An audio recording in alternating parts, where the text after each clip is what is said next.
তো আজকে আমরা ষষ্ঠ শ্রেণীর যে চ্যাপ্টারটি পড়ছিলাম টুগেদার উই আর ফ্যামিলি, এই চ্যাপ্টারটির 5.5 টাস্কটি দেখব।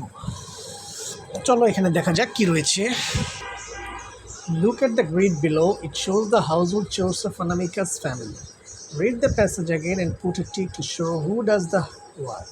And then use full sentences to describe the grid in pairs or groups. One is done for you.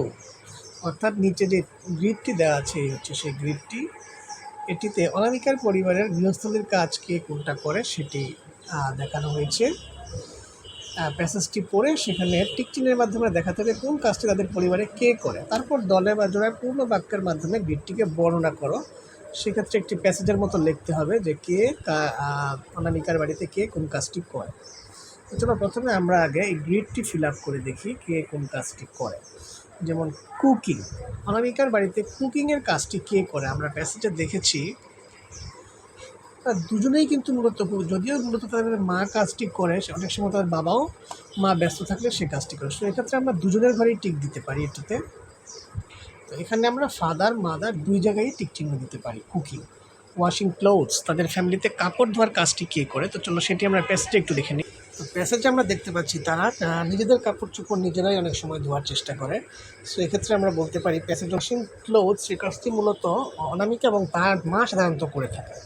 Washing plates, অনামিকা আমরা প্যাসেজে দেখেছি এই কাজটি করে, সে তার নিজের প্লেট নিজে ধোয়, সেটি হতে পারে তার মাও অনেক সময় বাকিগুলো ধোয়। ক্লিনিং হাউস, অনামিকা এবং তার ভাই ক্লিনিং হাউসের বেলা তারা তাদের বাবা মার হেল্প নিয়ে তারাও সাহায্য করে থাকে।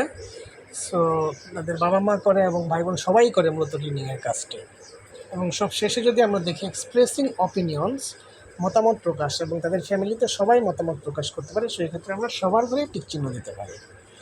এরপর দেখো 5.6 যে অ্যাক্টিভিটিটি, এখানে রয়েছে ট্রু ফলস রয়েছে কিছু, এবং সেগুলো ট্রু হলে ট্রুটি লিখতে হবে ট্রু, আর ফলস হলে ফলস লিখে সেক্ষেত্রে কারেক্ট আনসারটিও দিতে হবে। চলো আমরা দেখে নিই কী রয়েছে। অনামিকা হ্যাজ ওয়ান সিবলিং, অনামিকার একটা মাত্র ভাই রয়েছে, এটা ট্রু। আমরা দেখি তারা দুই ভাই বোন, সেটা ট্রু হবে। In Anamika's family only female members do the household chores, অনামিকার পরিবারে শুধুমাত্র মেয়েরাই ঘরবাড়ির কাজ করে, ঘরের কাজগুলো করে, এটা ফলস। তাদের পরিবারের সবাই ঘরের কাজগুলো করে থাকে, তারা মিলেমিশে কাজগুলো করে থাকে, সেটা ফলস হবে। এবং কারেক্ট আনসার লিখতে হবে in Anamika's family every members do the household chores, everyone's opinion is important in our family, তার পরিবারের সবার মতামতেরই গুরুত্ব রয়েছে, এটা আমরা দেখেছি true. Nobody is happy in her family, এখানে বলছে তার পরিবারে কেউই সুখী নয়, আসলে এটি ফলস, কারণ আমরা দেখেছি তারা সবাই মিলেমিশে কাজ করে এবং সবাই খুব সুখী। সো এটা আমরা লিখতে পারি everybody is happy in her family, নোবডির জায়গায় আমরা এভরিবডি লিখে দেব। In her family they help each other with household chores, তাদের পরিবারে সবাই একে অন্যকে ঘরের কাজে সাহায্য করে, এটিও ট্রু আমরা দেখেছি। তারপর each family members does his or her work by himself or herself, এটাও ট্রু আমরা দেখেছি, তাদের নিজেদের কাজগুলো যেগুলো করা সম্ভব সেগুলো তারা নিজেরাই করে, সো এটাও ট্রু।